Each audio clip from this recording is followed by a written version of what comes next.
아담이 모든 가축과 공중의 새와 들의 모든 짐승에게 이름을 주니라. 아담이 돕는 배필이 없으므로. 여호와 하나님이 아담을 깊게 잠들게 하시니 잠들매 그가 그 갈빗대 하나를 취하고 살로 대신 채우시고 여호와 하나님이 아담에게 취하신 그 갈빗대로 여자를 만드시고 그를 아담에게로 이끌어 오시니. 아담이 이르되 이는 내 뼈 중에 뼈요 살 중에 살이라 이것을 남자에게서 취하였은즉 여자라 부르리라 하니라. 이러므로 남자가 부모를 떠나 그의 아내와 합하여 둘이 한 몸을 이룰지로다. 아담과 그의 아내 두 사람이 벌거벗었으나 부끄러워하지 아니하니라. 아멘. 아멘. 하나님께서 주신 최초의 가정은 아담과 하와로부터 시작된 가정입니다. 이 둘은 그야말로 완벽했습니다. 완벽한 연합이었어요. 그것을 잘 표현해주는 표현이 오늘 25절에 있습니다. 아담과 그의 아내 두 사람이 벌거벗었으나 부끄러워하지 아니하였다. 벌거벗었으나 부끄러워하지 아니하였다. 이 표현 속에는 참 많은 내용들을 품고 있는데, 특별히 그만큼 견고하게 이 둘이 연합되어 있었다는 거죠. 서로가 있는 모습 그대로를 다 인정해주고 받아주었다. 오늘날 우리 가정에서 잘 보기 힘든 장면이죠. 우리는 배우자도 그렇고 자녀에게도 있는 모습 그대로 내가 인정하기보다 내가 원하고 바라는 그 모습을 늘 기대하고 거기까지 변화되도록 변화를 늘 촉구하는 것이 우리의 늘 기대치이죠. 하지만 아담과 하와의 가정은, 원래 그 가정은요, 서로에게 있는 모습 그대로, 서로 뭐 꾸밀 필요도 없이 가릴 필요도 없는 존재, 서로가 있는 모습 그대로 인정하는 존재였다는 거죠. 지금 모습으로는 나를 만족시킬 수 없다는 식으로 상대방의 변화를 촉구한다면 이 가정의 연합은, 그 견고했던 연합은 깨어질 수밖에 없는 것입니다. 쉽게 말하면 아담과 하와는요, 부부 사이에 서로 잔소리와 바가지로 서로를 자극시키거나 서로의 변화를 요구하지 않았어요. 이들은 서로를 있는 모습 그대로 인정했던 거죠. 우리 가정끼리 많이 앉았을 텐데 이렇게 한번 옆에 분과 인사하겠습니다. 나를 있는 모습 그대로 받아주세요. 인사할까요? 나를 있는 모습 그대로 받아주세요. 왜냐하면 지금 이 모습이 하나님이 나를 만드신 그 모습입니다. 하나님의 솜씨인 것이죠. 근데 현실은 그렇게 하기가 힘들어요. 왜냐하면 죄로 인해 하나님의 형상이 다 깨어져 버렸기 때문입니다. 아담과 하와도 선악과를 먹고 나서 곧바로 나타난 증상이 뭐냐면 3장의 6절 7절 말씀 보니까 여자가 그 나무를 본즉 먹음직도 하고 보암직도 하고 지혜롭게 할 만큼 탐스럽기도 한 나무인지라 여자가 그 열매를 따먹고 자기와 함께 있는 남편에게도 주매 그도 먹은지라. 먹어서는 안 되는데 아내가 준다고 남편이 먹어버렸어요. 그만큼 둘 사이가 견고했던 거예요. 죄 짓는 자리에도 함께 뛰어드는 그 견고한 연합 보십시오. 그랬던 그들이 7절 보니까 이에 그들의 눈이 밝아져. 좋은 의미에서 밝아진다는 게 아닙니다. 자기들이 벗은 줄 알고 무화과 나무 잎으려고 치마로 삼았다. 가리기 시작했대요. 벌거벗었으나 부끄럽지 않은 모습이었지만 이제는 선악과를 먹고 나서부터는 맨 처음 나타난 증상이 가리기 시작했다. 그 당시 아담과 하와 외에는 아무도 없었죠. 근데 둘 사이를 가렸다는 거죠. 그 전까지는 가릴 필요가 없는 사이인데 이제는 가려야 되는 사이가 된 것입니다. 상대방의 치부가 보이기 시작하고 그 모습을 있는 그대로 받아들이기보다는 이제는 그 부분 가지고 지적하고 공격하는 사이가 된 것이죠. 너는 왜 나와 다르냐? 나와 다른 모습이 눈에 보이는데 인정하기 싫은 거죠. 죄 짓기 전에는 나와 다른 그 모습이 너무 아름답게 보였어요. 서로 다른 그 모습이 매력으로 느껴졌습니다. 내 약점을 보완해줄 상대방의 강점으로 인정했지만 죄 짓고 나서는요, 오히려 그 다른 점이 이질감으로 느껴지기 시작하는 것입니다. 지금 배우자의 관계도 마찬가지일 겁니다. 연애할 때는 서로의 차이점 때문에 끌리기 시작했을 겁니다. 그게 아주 매력이었을 거예요. 근데 사랑의 감정이 식어지고 나서는요, 그 차이점이 매력보다는 힘든 부분으로 인식되기 시작한다는 거예요. 5월 마지막 주 5시에 모시는 우리 김민철 원장님이 계세요. 가정사역 하시는 분인데 아주 귀한 박사님이세요. 이 부분을 집중 연구하시는 분이에요. 부부간의 기질 차이. 그분이 많은 통계를 가지고 계신데 이렇게 말씀하시더라고요. 부부 사이 기질 차이를 조사해보면, 기질 테스트를 해보면 90%는 아주 극단적으로 다르다고 합니다. 기질의 근본이 다른 사람끼리 부부가 되는 거예요. 90% 이상. 그만큼 사람은 본능적으로 나와 다른 사람에 끌리게 되는 것이죠. 이건 일종의 보완 심리. 나의 약점을 상대방의 강점을 통해 채우고자 하는 인간의 심리고 욕구입니다. 하지만 그게 사랑의 감정이 있을 때는 그때까지는 그게 좋아 보인단 말이죠. 근데 감정이 식어진 이후부터는 어떻게 됩니까? 다르게 느껴져요. 나와 다른 그 부분이 이질감으로 느껴진다는 거죠. 밀어내고 싶은 감정이 되는 겁니다. 서로에게 너무나도 도움이 되는 이 기질의 차이가 사랑의 감정이 없어지고 나서부터 이제는 버겁게 느껴지기 시작해요. 아프게 느껴지기 시작합니다. 그래서 아담의 가정도 아프기 시작합니다. 갈등이 찾아오기 시작합니다. 여러분, 아담과 하와가 싸웠을까요? 부부싸움을 했을까요? 안 했을까요? 했을까요? 안 했을까요? 뻔하죠. 당연했겠죠. 어느 만큼 했을까요? 우리만큼 했을까요? 아니요. 제대로 했을 겁니다. 인류의 조상답게 아주 제대로 싸웠을까요? 성경이 나타나 있지 않지만 뭘 보면 알 수 있을까요? 그 부부와의 관계는 뭘 보면 알 수 있을까요? 자녀를 보면 알 수 있죠. 자녀는 부부의 뒷모습을 보고 자라지 않습니까? 부부 사이에 관계했던 그 방식대로 자녀도 관계하게 될 것이에요. 그렇기 때문에 참 아픈 현실이죠. 창세기 4장 8절 보면 아담과 하와의 아들 가인과 아벨이 어떻게 됩니까? 지금 있어서는 안 될 사건이죠. 같이 읽어볼까요? 가인이 그의 아우 아벨에게 말하고 그들이 들에 있을 때 가인이 그의 아우 아벨을 쳐 죽이니라. 말도 안 되는 사건이죠. 여러분, 어떤 가정에서 이런 일이 있을 수 있겠어요? 일반적인 가정에서 상상할 수 없는 거죠. 도대체 가인과 아벨은 그 가정의 안에서 어떤 그림을 보았길래, 엄마 아빠의 모습을 통해 어떤 그림을 보았길래 동생을 향해 돌을 들 생각을 했을까요? 어쩌면 엄마 아빠의 모습을 통해 이런 모습들을 보지 않았을까요? 제가 천국 가면 아담과 하와한테 혼날지도 모르겠지만 사람은 본대로 살 수밖에 없죠. 최근 가정 안에서 일어나는 불미스러운 일들은요, 이상한 일이 아닙니다. 인류 최초의 가정에서도 이렇게 말도 안 되는 일들이 있었다는 거예요. 성경은 여과 없이 우리에게 보여줍니다. 이걸 통해 뭘 지적합니까? 인간의 죄성이 얼마나 무서운가, 타락했던 우리 본성이 얼마나 지저분하고 얼마나 악랄한가. 혈육조차도 돌로 쳐 죽일 정도로, 그렇게 사랑해서 죽지 못해서 결혼한 관계도 죽지 못해서 서로 이렇게 싸우는 이 모습, 인류의 원형을 통해서도 볼 수 있는 이 모습, 우리는 얼마나 다하단 말입니까? 어디 이 가정뿐이겠습니까? 믿음의 조상이라 할 수 있는 아브라함의 가정도 만만치 않습니다, 여러분. 성경은 믿음의 조상이라고 그를 영웅시하지 않습니다. 심지어 아담과 하와도 영웅시하지 않아요. 있는 모습 그대로 아주 민낯을 우리에게 보여줍니다. 왜? 죄가 얼마나 무서운지, 우리 힘으로 안 된다는 것을 보여주는 거죠. 하나님의 은혜 없이는 안 된다는 거예요. 아브라함과 그의 아내 사레는 하나님을 경외했던 인물. 히브리서 11장 말씀 보면 그의 믿음은 이렇게 극찬하잖아요. 믿음으로 아브라함은 부르심을 받았을 때 순종하여 장래 유업으로 받을 땅에 나아갈 새에 갈 바를 알지 못하고 나아갔다. 그의 믿음을 이렇게 칭찬합니다. 하지만 그의 본래 모습은 그렇게 멋있는 모습이 아니었어요. 훗날 그는 믿음의 조상으로 우뚝 서게 되지만 그냥 된 게 아니라는 거죠. 과정들이 있었다는 겁니다. 원래 그렇게 믿음이 훌륭한 사람이 아니었다는 거죠. 아브라함이 믿음의 거장이 되기까지 무엇이 있었느냐? 바로 아내 사라가 남편을 향해 오래 참았던 그의 인내가 있었다는 것을 성경은 우리에게 이야기해 줍니다. 아브라함의 가정은요, 몇 번씩이나 깨어질 뻔했어요. 파산될 뻔한 과정들이 몇 번 있었으면, 대표적으로 창세기 20장에 등장하는 사건 보면 보통 가정이 이 한 사건을 만나면 그 가정은 끝날 겁니다. 끝나죠.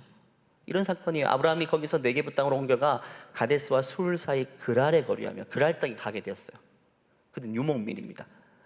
그의 아내 사라를 자기 누이라 하였으므로 그랄 왕 아비멜렉이 사람을 보내어 사라를 데려갔더니, 아내인데 너는 오늘부터 내 여동생 하자, 이렇게 해서 그 아내를, 그랄 왕 아비멜렉 무지막지한 그 사람의 아들을 데려가 버렸어요.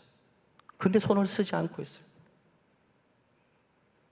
아브라함이 아내를 자신의 누이라 속이는 사건은 결국 자기가 살고자 아내를 보내버린 보통 가정에서 있는 일도 아니에요. 여러분, 이런 일 한번 경험하면 그 가정이 온전하겠습니까?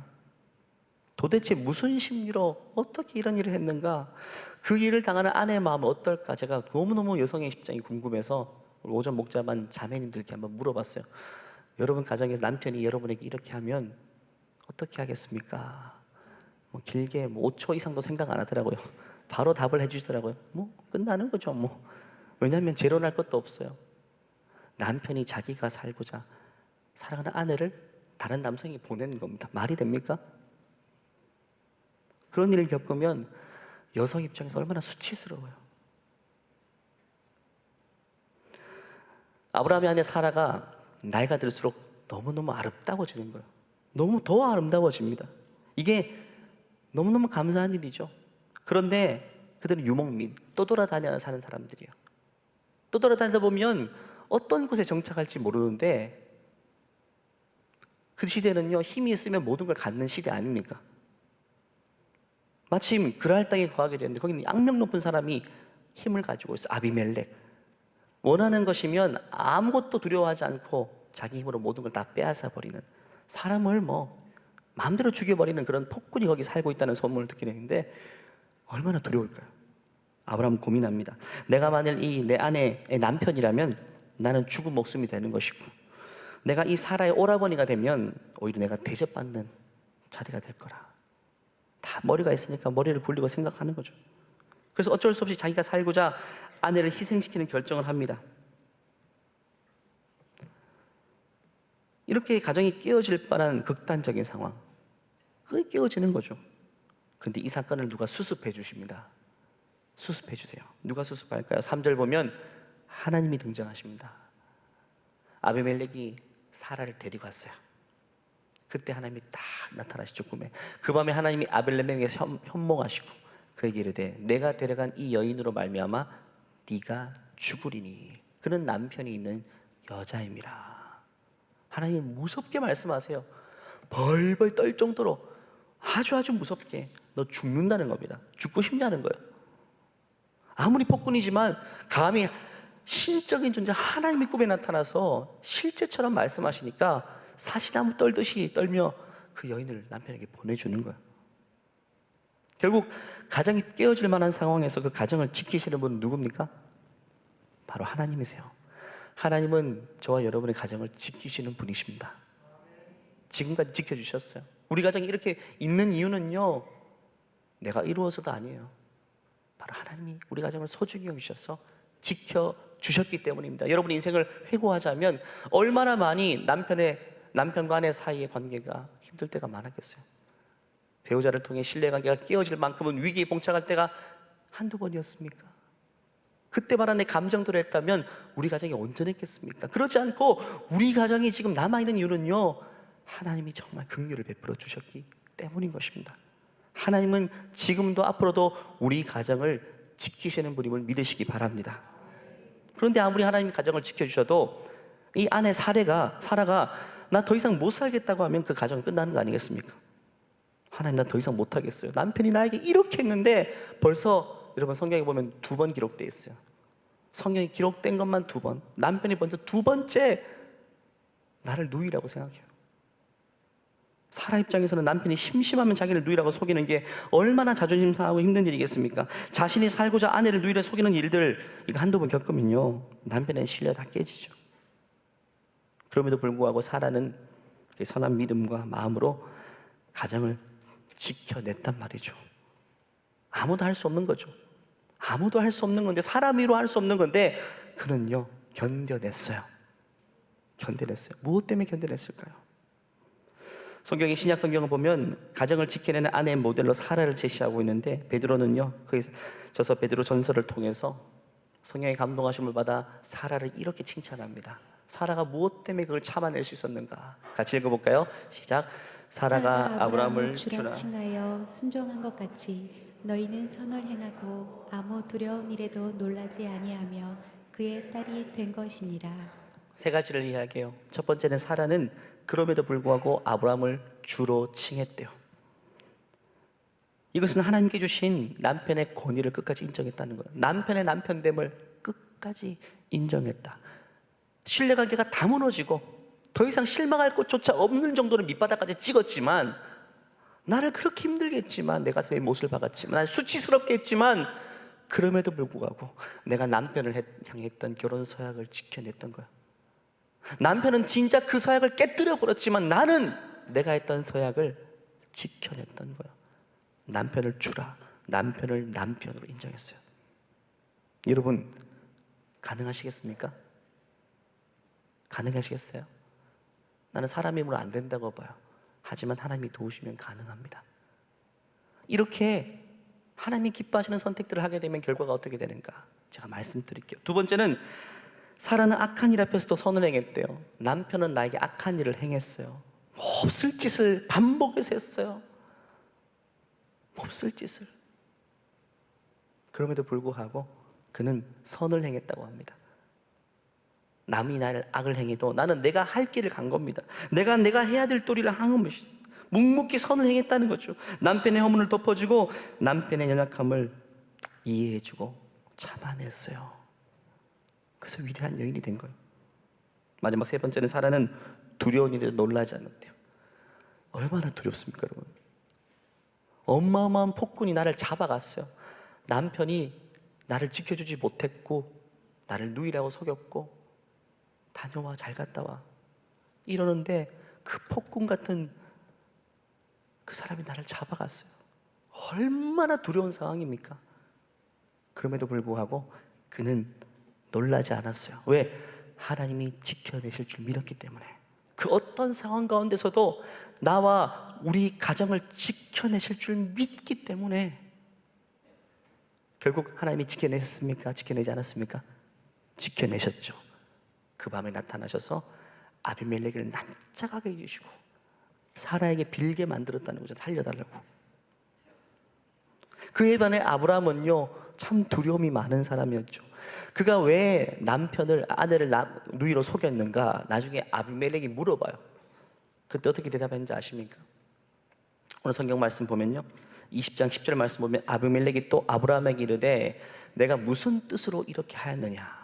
아브라함이 이르되 이곳에서는 하나님을 두려워함이 없으니 내 아내로 말미암아 사람들이 나를 죽일까 생각하였으며 또 그는 정말로 나의 이복 누이로서 내 아내가 되었음이니라. 12절 말씀이 얼마나 참 비참하게 들려요. 한 대 맞을 것을 두 대 맞은다. 이게 핑계입니까? 이게 이복 누이라는 거죠. 누이 맞다는 거예요. 남자로서, 사람으로서 할 수 없는 말들, 끝까지 철들지 않는 모습을 보여주고 있습니다. 아브라함을 지배했던 그 정서는 두려움이었습니다. 아브라함이요, 아내를 누이로 속인 것은 지혜가 아닙니다, 여러분. 처세술은 지혜가 아닙니다. 지혜는 하나님의 영광이 되어야 되고 사람들에게 덕이 되어야 되는데 이건 하나님께 영광이 되지도 못하고 사람들에게도 덕이 되지 못하죠. 아브라함은 두려워서 아내를 누이라 속이는 결정을 했지만 정작 사라는 두려운 일에도 놀라지 않고 아주 차분차분하게 상황들을 대처하고 있어요. 여러분 가정 가운데 배우자의 잘못 때문에 두려운 상황이 닥쳐온 경우도 많죠. 예를 들어서 남편에게 하지 마라 했는데 하지 말라고 하는 곳에 투자를 해가지고 가정이 경제적으로 주저앉을 위기에 처한, 너무너무 두렵죠. 우리 집이 어떻게 될 것 같아요. 아마 그 정도 상황만 만나도 일반적인 가정은요 풍비박산 날 거예요. 하지만 믿음의 여인은요 다르게 대처하는 겁니다. 두려운 상황이죠. 너무너무 두려워요. 어떻게 될 것 같아 우리 가정이. 그때도 두려워하지 않고 차분하게 상황들을 대처하기 시작합니다. 하나씩 지혜롭게. 일이 이렇게 벌어졌으니 그럼 어디서부터 어떻게 해결해야 될지, 그럼 우리는 집부터 할아버지부터 시작해서 하나씩 차분하게. 남편은 일을 저지르고 두려워 떨고 있는데 아내는 오히려 현숙한 여인이 되어서 하나씩 지혜롭게 차근차근 대처해요. 정말 위대한 여인이죠. 정말 아름다운 여인이죠. 이 자리에 계신 우리 지구촌 모든 여인들이 아마 그렇게 가정들을 아름답게 가꾸고 계실 줄 믿습니다. 그는 하나님께 모든 것을 맡기고 남편의 뜻을 따릅니다. 결국 그의 믿음이 승리하게 되고 아내 사라의 믿음을 통해 하나님이 아브라함을 구해주실 뿐만 아니라 사라도 구해주셨고 그의 가정을 지켜주셨어요. 이 사라의 인내 때문에 이 가정은 어떻게 되는 줄 아십니까? 보통 어려운 일을 만나고 통과하게 되면 이전으로 돌아가는 것이 아니라 더 한 단계 성장하게 되죠. 이 가정도 점점 더 성장하게 됩니다. 여러 차례 이런 일을 반복하면서 가정이 견고해지고 성장해요. 그 여인의 참음을 통해서 말입니다. 이런 과정들을 통해 중요한 것은 남편이 깨닫게 되기 시작합니다. 아브라함이 변화되기 시작해요. 그 기다려주었던 아내의 인내 덕분에 아브라함이 하나님의 존재, 하나님의 실체에 대한 믿음과 확신이 더 강력하게 각인되기 시작합니다. 우리 사랑하는 믿음의 어머니들에게 오늘 이 사라의 행위가 놀라운 모델이 되기를 간절히 축원합니다. 참아야 되고 인내해야 될 일이 아내와 어머니들에게 너무 많지만 그럴 때마다 오늘 사라처럼 남편의 권위를 인정해주고 선을 행하고 두려운 일에도 놀라지 않게 되는 여러분 되시기를 간절히 축원합니다. 그 아름다운 믿음의 인내를 통해요, 하나님은 가정을 더 견고하게 하시고 오히려 믿음 없었던 남편을 믿음으로 세워가기 시작해요. 20장 가면요, 사라의 인내의 결과물이 탄생합니다. 20장 가면 그 결실을 맺게 되는데 하나님이 나타나셔서 사라를 격려해 주시고 놀라운 선물 주십니다. 1절부터 6절까지 같이 읽어볼까요? 시작. 여호와께서 말씀하신 대로 사라를 돌보셨고 여호와께서 말씀하신 대로 사라에게 행하셨으므로 사라가 임신하고 하나님이 말씀하신 시기가 되어 노년의 아브라함에게 아들을 낳으니 아브라함이 그에게 태어난 아들 곧 사라가 자기에게 낳은 아들을 이름하여 이삭이라 하였고 그 아들 이삭이 난 지 8일 만에 그가 하나님이 명령하신 대로 할례를 행하였더라. 아브라함이 그의 아들 이삭이 그에게 태어날 때에 백세라. 사라가 이르되 하나님이 나를 웃게 하시니 듣는 자가 다 나와 함께 웃으리라. 놀라운 선물 주시죠. 어떤 선물입니까? 아들을 주시는데 5절 말씀 보니까 몇 살 때? 100세 때 있을 수 없는 일이죠. 결국 이 놀라운 선물은 사람들이 준 선물 아니에요. 남편이 준 선물 아닙니다. 남편이 그동안 나를 참아줘서 너무 고마워 하고 남편이 준 선물 아니, 누가 준 선물이라고요? 하나님이 준 선물이에요. 하나님만이 줄 수 있는 선물. 이 이삭 아들을 품에 안고 사라는 얼마나 많은 눈물을 흘렸을까요? 내가 오래 참았던 인내와 참음의 세월들을 돌아보면서 내가 너무너무 힘들었지만 참아내기를 잘했다. 참지 못했으면 이런 선물이 없었을 텐데 참아냈더니 진짜 하나님만이 줄 수 있는, 세상이 줄 수 있는 것과 비교되지 않는 가장 큰 기쁨, 기쁨의 극치를 선물해 주시는데 6절 말씀을 보면요, 이렇게 표현해요. 감동적으로 사라가 이르되 하나님이 나를 웃게 하시니. 남편이 나를 웃게 한 게 아니에요. 누가요? 하나님. 남편은 나를 너무너무 힘들게 했고 정말 나를 너무 수치스럽게 했고 나를 인생의 밑바닥까지 떨어뜨렸지만 하나님은 결국 참고 인내했던 나를 활짝 웃게 하셨다. 이 웃음은요, 세상에 무언가를 얻어서 있는 웃음이 아니라 그냥 자연 그대로 웃음 중에 웃음이에요. 그래서 그 아들의 이름을 이삭, 웃음이라는 이름을 지어 이삭이라고 불렀던 거예요. 저는 우리 지구촌 가족에게도 배우자를 향해 서로가 참고 인내하는 과정들을 통해 하나님이 주시는 놀라운 이삭과 같은 선물들 주님께서 주실 것을 믿습니다. 그리고 하나님이 활짝 웃게 하신 것처럼 지금 여러분 가정이 웃을 일이 없는 어려운 시절을 지내갔다 할지라도, 자녀가 서로를 속이고 남편과 아내가 서로를 속여서 너무너무 힘들고 도무지 웃을 일이 최근에 전혀 없었다 할지라도 여러분의 끝까지 참고 인내함을 통해서 사람이 주신 웃음이 아니라 하나님만이 줄 수 있는 진짜 큰 웃음이 여러분 가정 가운데 충만하게 있게 되기를 간절히 축원합니다. 그 이후에요, 창세기 22장 가면요, 남편의 믿음이 갑자기 성장해요. 그렇게 철부지 남편, 아내를 누이라고 속였던 그 철부지 남편이 갑자기 믿음에 확 올라가게 돼요. 왜? 여러 번의 사건들을 통해 나는 믿음 없었지만 하나님이 구해주시고 아들도 주시고 이런 과정들을 통해 창세기 22장 가면 하나님이 아브라함에게 네 독자 이삭을 바쳐라 라는 믿음의 시험을 합니다. 근데 그 엄청난 시험 앞에서도 믿음의 대정보가 되어서 시험을 통과하게 돼요. 과거의 아브라함 아닙니다. 여러분이 남편을 향해 아내를 향해 참고 인내하면요, 과거의 남편, 과거의 아내가 아니에요. 하나님이 반드시 성장시켜 주십니다. 멋있게 만들어 주세요. 멋있게 빚어 가실 것입니다. 그때까지 우리는 기다리는 거예요. 지금 아브라함은 너무너무 멋있어졌어요. 그러면서 하나님은 또 다른 선물을 주십니다.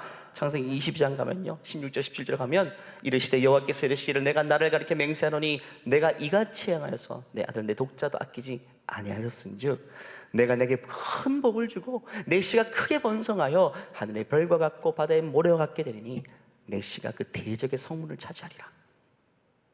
참지 못했다면 아무것도 없었을 텐데 참았더니, 그 어려운 시기를 인내하며 참았더니 하나님이 크게 웃을 일을 줄 뿐만 아니라 그 자녀뿐 아니라 그 가문의 축복의 약속을 허락해 주시는 것입니다.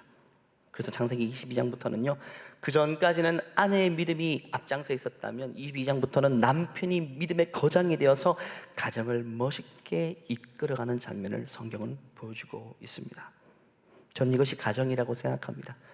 배우자도 믿음의 분량이 다르죠.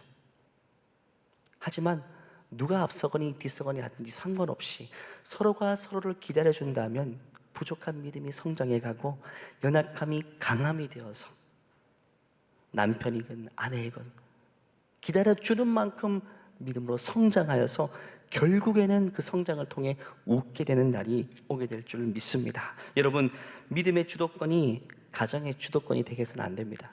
내가 배우자보다 믿음이 좋다고 내가 가정의 주도권을 잡으려 하면 안 돼요.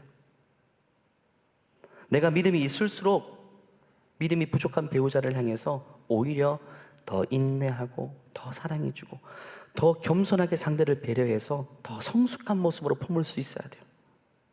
이해하고 기다려준다면 하나님은 이 가정을, 여러분의 가정을 아브라함의 가정처럼 믿음으로 견고하게 세워 가실 것입니다. 여러분, 여러분과 남편과 아내 중에 누가 더 많이 참는 편입니까? 내가 더 많이 참는다. 한번 손 들어볼까요? 지난번에도 한번 여쭤봤던 것 같은데 저는 지금도 손을 들고 있습니다. 저는 진짜 많이 참아요. 정말 많이 참습니다. 진심으로 말씀드려요. 어제도 많이 참았어요. 근데 중요한 것은 아내가 저를 향해 더 많이 참겠죠. 더 많이 참을 것 같아요. 참는 자에게 복이 있습니다. 여러분, 누가 더 참아야 될까요? 믿음이 있는 사람이 참아야죠. 하나님, 나는 믿음 생활 잘하는데 내가 이렇게 더 참기까지 해야 됩니까? 그렇죠. 믿음이 있는 사람만이 참을 수 있으니까 여러분이 더 참고 있다면 여러분이 더 믿음이 성숙한 거예요. 믿음이 성숙한 사람이 더 많이 참아내야 돼요. 더 많이 인내해야 됩니다. 그걸 하나님이 기뻐하시는 거예요.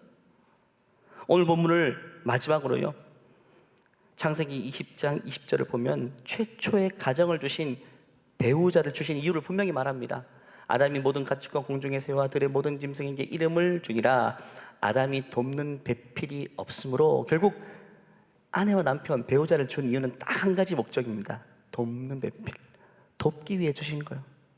남편의 목적은 아내를 돕기 위해 존재한다. 아내의 목적은 남편을 돕기 위해 존재한다. 내가 지금 가정의 아내로 서 있다면 존재의 목적은 한 가지입니다. 남편을 돕기 위해 존재해요. 그 마음, 그 정체성을 확실히 가지는 게 중요하다는 거죠. 서로 사랑을 나누기 위해 존재하는 게 아닙니다. 서로 돕기 위해. 결국 돕는 배필의 마음이 가정을 견고하게 세워주는 기초가 되는 것입니다. 그렇다면 여러분, 배우자의 약함을 무엇으로 도울 수 있을까요? 기다려주고 인내하는 게 필요하지만 가장 중요한 건 기도입니다. 기도 없이는 인간적으로 버틸 수 없어요. 사라도 기도하지 않았다면 아브라함의 그 부끄러운 부분 못 기다렸을 것 같아요. 인간적으로 어떻게 기다립니까? 반복해서 실수를 저지르는데. 그런데 기도가 함께 했기 때문에 기도한 만큼 참아주고 기다려줄 수 있게 된 것이죠. 여러분, 질문 드리고 싶어요. 남편을 위해, 아내를 위해서 얼마나 하나님 앞에 가서 기도하고 있습니까? 얼마나 구체적으로 기도해 본 적이 있습니까? 제가 지난주에 소개한 책도 있는데 제가 이번 주 이 책을 다시 구체적으로 읽으면서 정말 많이 깨달았어요. 특별히 남편의 기도로 아내를 깨운다, 도운다. 이 부분을 읽으면서 내가 아내를 위해서 기도를 너무 단순하게 했구나. 이렇게 아주 구체적으로 해야 되는데 너무 두리뭉실하게 했구나 하는 걸 깨달았어요. 또 아내의 기도로 남편을 돕는다는 책을 읽으면서 제가 인상적으로 읽은 부분들을 막 줄치면서 읽었는데 한 부분을 소개하기는 원하는데요. 남편의 직장과 일을 위해서 이렇게 기도해야 된다라고 소개하는 부분이 있습니다. 당신의 남편은 당신의 노동에 걸맞는 소득을 당연히 얻어야 하며 당신은 그 일을 위해 기도해야 한다. 몹시 힘든 고역에도 불구하고 쓰리쓴 궁핍, 고뇌, 질병, 한탄 등에서 벗어나지 못하는 것이 당연시 되어서는 안 된다. 모든 축복의 보고가 남편에게 열리도록 최선을 다해 기도하되 그 모두가 하나님의 손에서 비롯되도록 기도하라. 정말 멋있는 부분이죠. 하나님의 손으로부터 공급받도록 기도하라. 또 남편이 그걸 알도록 기도하라. 기도로 모든 금전 문제를 다 피할 수 있는 것은 아니다. 하나님께서 주의를 집중시키고 교훈을 주기 위해서 때로는 금전 문제를 사용하실 때도 있기 때문이다. 그러나 당신의 기도는 남편을 불필요한 노고와 손실로부터 지켜줄 것이다. 멋있는 말이죠. 우리가 남편을 위해 기도하면요, 가만히 계신 게 아니에요. 하나님 주의 손이 남편의 인생 곳곳마다 함께 하셔서 불필요한 손실로부터, 악으로부터, 세상이 얼마나 여러분 악합니까? 더러워요. 그 모든 것들로부터 남편을 지켜준다는 거예요. 그러면서 큰 책자에 이렇게 기록되고 작은 책자는 구체적으로 기도문을 적고 있어요. 이것만 가지고 다니면서 기도하면 되는데, 기도문을 제가 같이 읽어드릴게요. 주님, 그의 모든 일을 주관하여 주시며 그가 매사에 주를 의뢰하기 원합니다. 선한 일을 찾아 행할 수 있도록 주께서 주신 은사들을 그가 남편이 확신하게 하옵소서. 남편이 누구도 닫을 수 없는 남편을 위한 기회의 문을 열어주시고 남편의 능력이 개발되어 갈수록 더욱 유용해지게 하소서. 그를 격려할 수 있는 방법을 제게 알려주옵소서. 그의 일이 안정되고 성공적이며 만족과 적절한 수입을 얻게 하소서. 그가 주의 생수의 강가에 심기어 시절을 쫓아 과실을 맺는 나무와 같게 하옵소서. 압박감에 사로잡혀 탈진하지 않게 하시며 강건하고 번성하게 자라게 하옵소서. 야, 이렇게 아주 구체적으로 남편을 위해 기도하는 아내가 있다면 남편의 인생 여러분 어떻게 될까요? 어떻게 될까요? 사라는 남편을 위해 기도했을까요? 여러분, 기도한 만큼 기다려줄 수 있고 참을 수 있어요.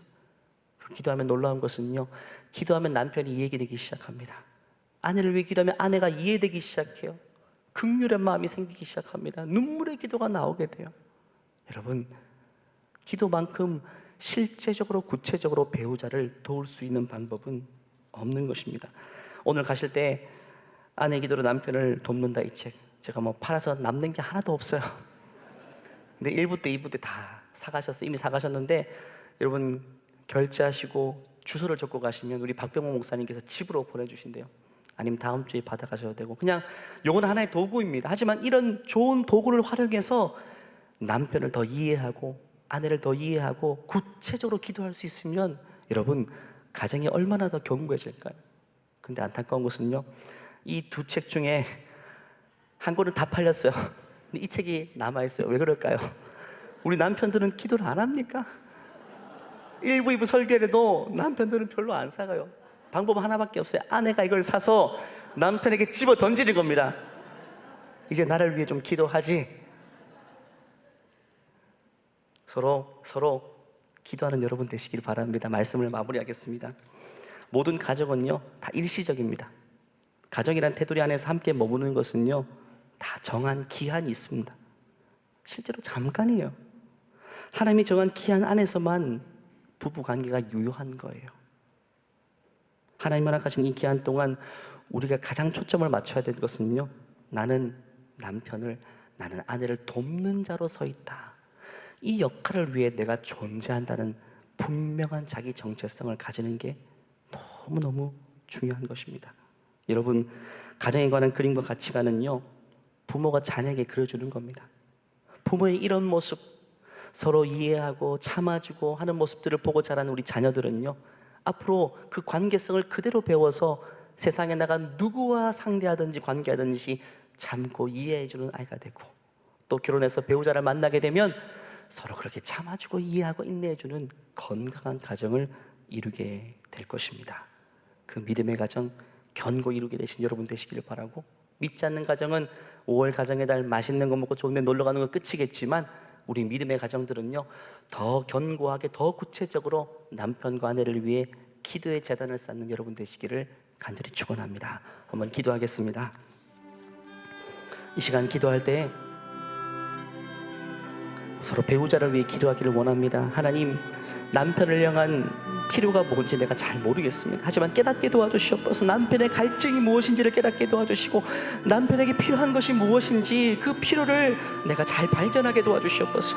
하나님, 아내를 향한 필요 내가 잘 알게 도와주시고, 내가 남편으로서 아내의 그 예민한 부분, 예민한 정서 내가 잘 알지 못하지만 지혜롭게 잘 배워나가게 도와주시고, 아내의 그 감정적인 필요와 실제적인 필요를 내가 채울 수 있고 도울 수 있는 배필로서 내가 온전히 서기를 원합니다. 나에게 지혜를 허락하여 주시옵소서. 남편과 아내 서로 기도로 견고해지는 가정이 될 수 있도록 주여 한번 외치고 기도하시겠습니다. 주여, 하나님 아버지, 하나님 도와주세요. 하나님 도와주세요. 하나님 허락하신 가정들을 지켜보아 주시기 원합니다. 세상의 것의 풍파 속에서도 하나님 요동치는 가정들 되기를 원합니다. 남편 아내를 위하는 남편을 위해서 서로 적극적으로 구체적으로 기도하기를 원합니다. 기도로 돕기를 원합니다. 실제적으로 기도를 위해서도 구체적으로 기도하는 주님을 감사합니다. 하나님 아버지, 마음을 참아내며 기도하는 만큼 연애하셔서 하나님 어떤 상황과 환경이 하나님 우리 가정을 향해 상기할 줄이십니다. 하나님 기도로 승리하는 우리의 가정이 되어지길 원합니다. 믿음으로 승리하는 가정이 되어지길 원합니다. 주님께서 은혜 베풀어 주시고 하나님만 바라보며 나아가는 감사하는 우리 귀한 가정이 될 수 있도록, 믿음의 가정이 될 수 있도록, 기도하는 가정이 될 수 있도록 주님께서 은혜 위에 은혜를 더하여 주시옵소서.